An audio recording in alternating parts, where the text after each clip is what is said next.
GFIEMS TV.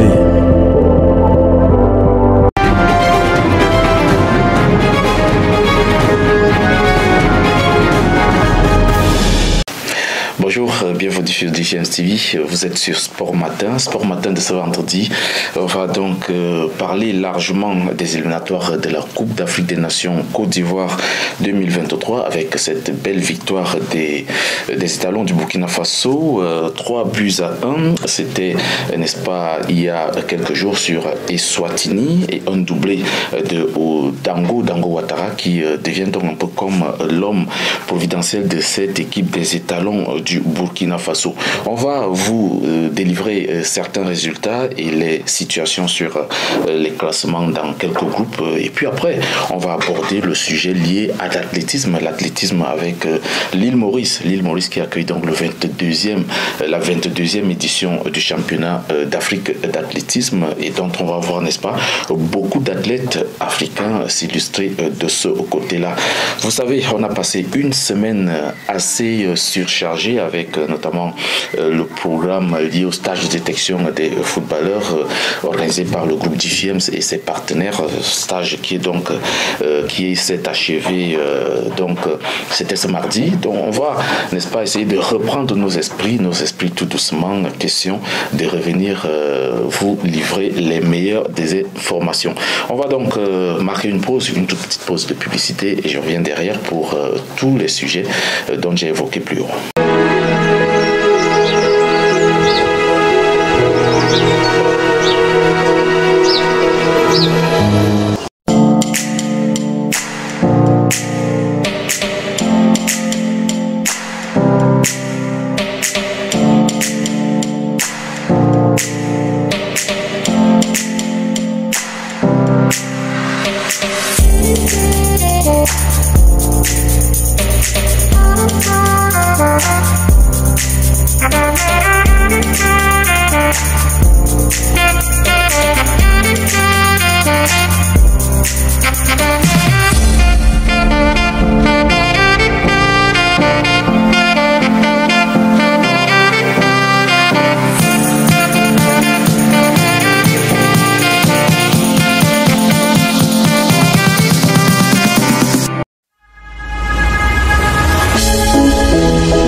love the chase and the hunting. I set the pace when I'm running. I always take what I want and I always give it 100. Don't need a bank, no I'm funded.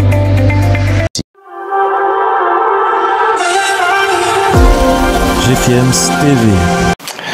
Merci pour cette confiance renouvelée sur Defiance TV. Écoutez-nous sur nos plateformes YouTube, Instagram et Facebook pour avoir tous nos programmes. On va commencer très rapidement par les éliminatoires de la Coupe d'Afrique des Nations 2023. Dans le groupe B, les étalons du Burkina Faso ont pris de l'avance grâce à leur victoire sur l'Eswatini.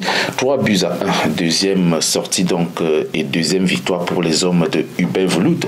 Même si le début du match a été difficile, comme le témoigne ici Firmin Sanou, le coach adjoint des étalons. Ça a été un match dans l'entame très difficile, donc on s'attendait à ça.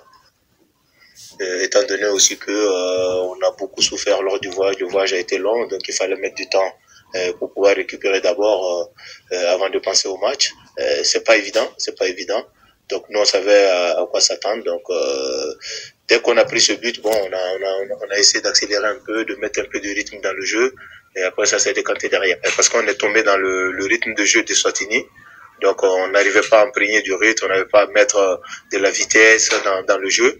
Mais je pense que peut-être que le but nous a réveillés. Je dirais que c'est le but qui nous a réveillés. Dès qu'on a pris ce but, on a retrouvé notre football, on a retrouvé cette vitesse qu'on voulait avoir dans le jeu, de la simplicité des prises de balles, des jeux à 1-2 touches. Ce jeu a été accéléré et puis ça a déstabilisé cette équipe de Swatini.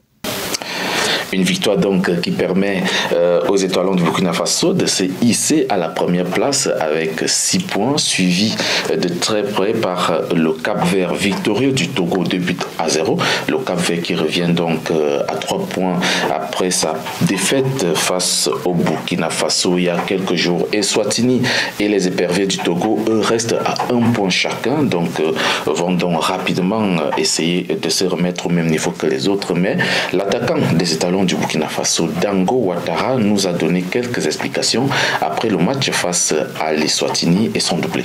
La première mi-temps, elle était difficile, mais à la pause, le coach il a continué à nous motiver. On avait également le soutien des coéquipiers. Donc du coup, on n'a pas baissé les bras, on a continué à pousser. Même malgré qu'on ait concédé le premier but, on n'a rien lâché. On a toujours continué à jouer notre football et on a réussi à marquer, dépasser l'adversaire de 2 buts. Dans le groupe L, donc, une autre équipe qui a assuré ses 6 points sur 6 en 2 sorties, ce sont les Lions de la Teranga du Sénégal, grâce à la victoire courte et difficile. 1-0 sur le Rwanda. Il faut noter que Sadio Mané a inscrit l'unique but de la partie sur penalty. C'était pratiquement aux arrêts de jeu de cette rencontre. Sadio Mané a eu l'occasion ainsi de marquer, d'inscrire son 4e but dans ces éliminatoires, dont 3 pénaltys au cours de ces sorties.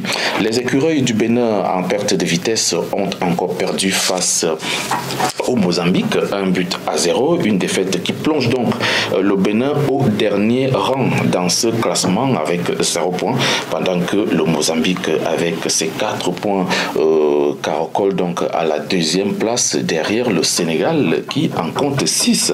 Le Rwanda en a un seul.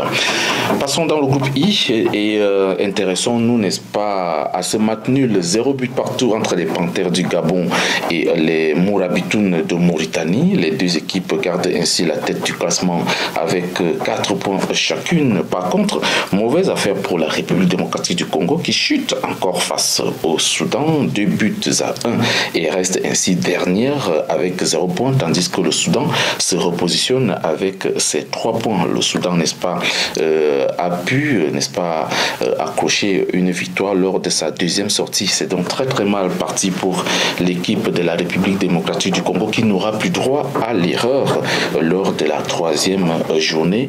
Ce sera face au Soudan. ce sera face à la Mauritanie. Oui, face à la Mauritanie. Il faut parler maintenant du groupe G. Le groupe G et le Congo qui, grâce à sa victoire 1-0 sur la Gambie, se repositionne donc avec 3 points en attendant le résultat du match entre le Mali et le Sud-Soudan. On va, chers abonnés, parler également du groupe F, le groupe F de l'Algérie qui fait donc sans faute grâce à sa victoire 2-0 sur la Tanzanie, alors que l'Ouganda et le Niger se séparaient.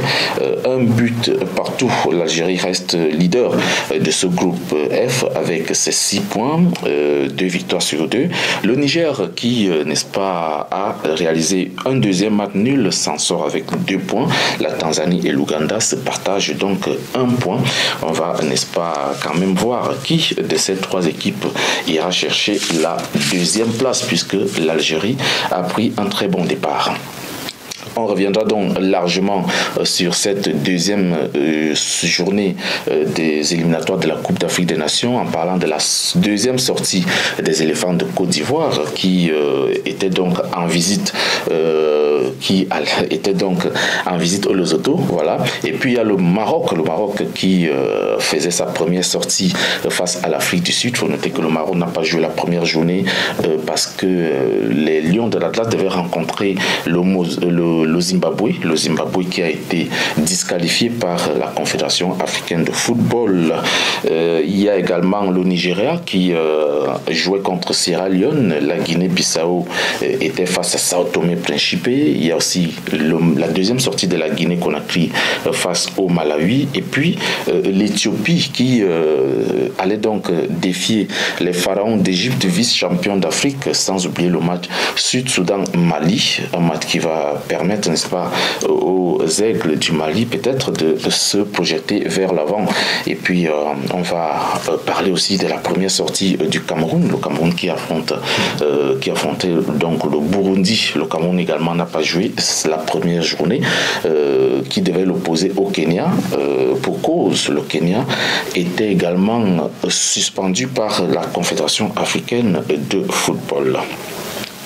Un mot sur un stage d'entraîneur que le Maroc accueille actuellement. Il y a donc 23 meilleurs techniciens africains qui passent donc le stage de la licence CAF Pro.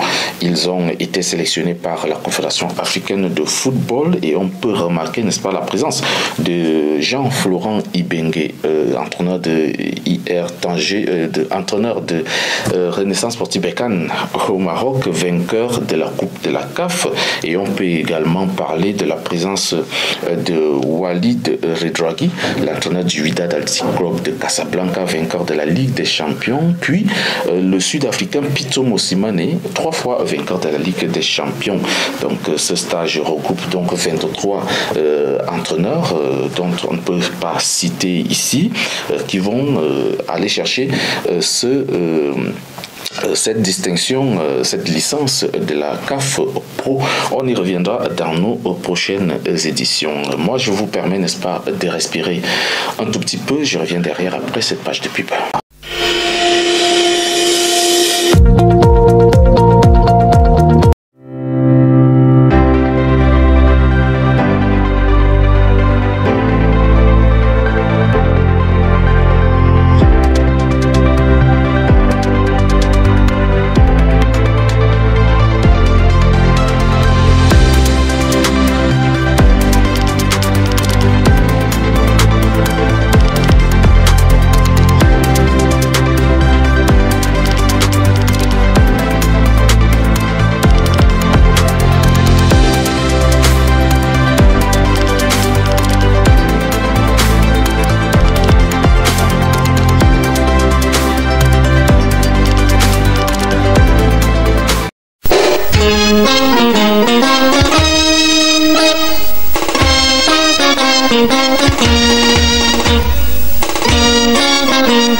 alai.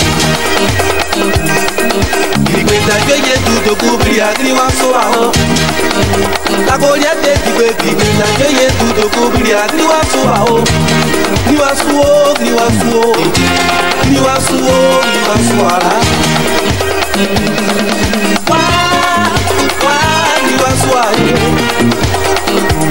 Tudo connaît pas moi. Il faut tout voler.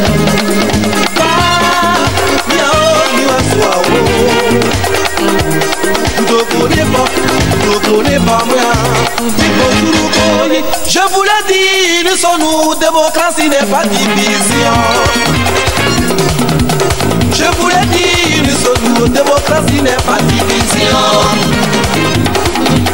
Un peuple divisé a toujours fait démocratie n'est pas tribaliste. De toute façon, nous sommes frères, démocratie n'est pas tribaliste. Voyez l'a dit ou faut l'a dit, démocratie n'est pas la guerre. En se disant la vérité, mais démocratie n'est pas la guerre. Si tu es Sénifo, tu vas guérir. Si tu es Agni, tu vas Touro. Si tu es Takana, tu vas Atier. Si tu es Baoulé, tu vas péter. Nikela, tu vas t'aider, n'est qu'à obéir. Nikela, Yukuye, n'est qu'à capouiller. Nikela, Koulakoye, n'est qu'à appayer. Nikela, Béteye, n'est qu'à baouler. Appayer, mon coqueleye, mon coqueleye, mon coqueleye. Appayer, mon coqueleye.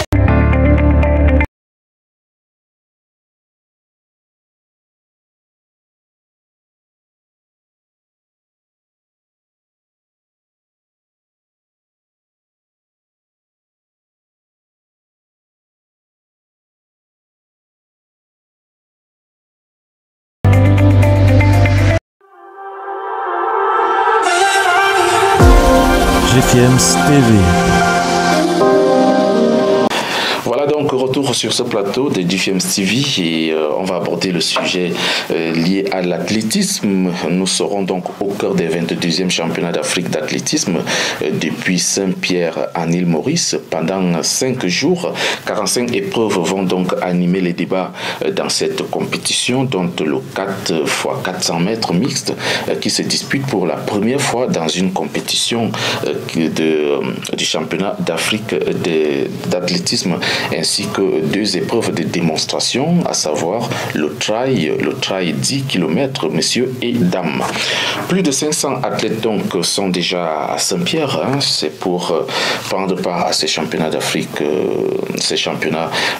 d'athlétisme. On va noter la présence des champions olympiques comme Caster Semenya, la sud-africaine, ou encore Conseslus Kipruto, ex-champion olympique du 3000 mètres steeple, le Kenyan Ferdinand Omanyala, auteur donc du meilleur chrono de l'année sur 100 mètres hommes, sera présent, tout comme Akani Simbine qui a participé 2 fois déjà aux Jeux olympiques.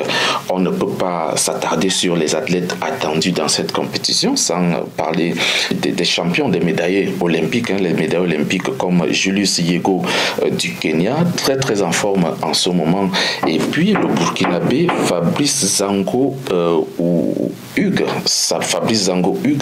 ou encore le Nigérian Esse Brune.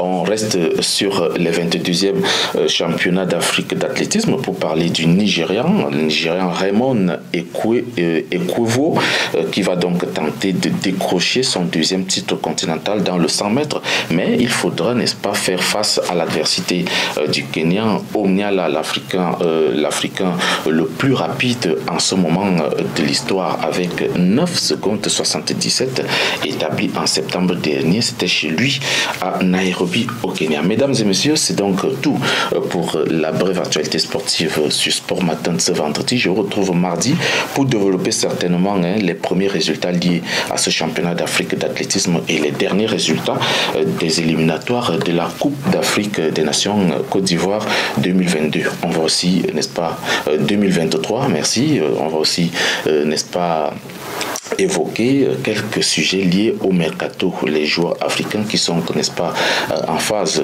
de se déplacer d'un club à un autre. Merci pour votre attention. Je vous souhaite un excellent week-end. À très vite.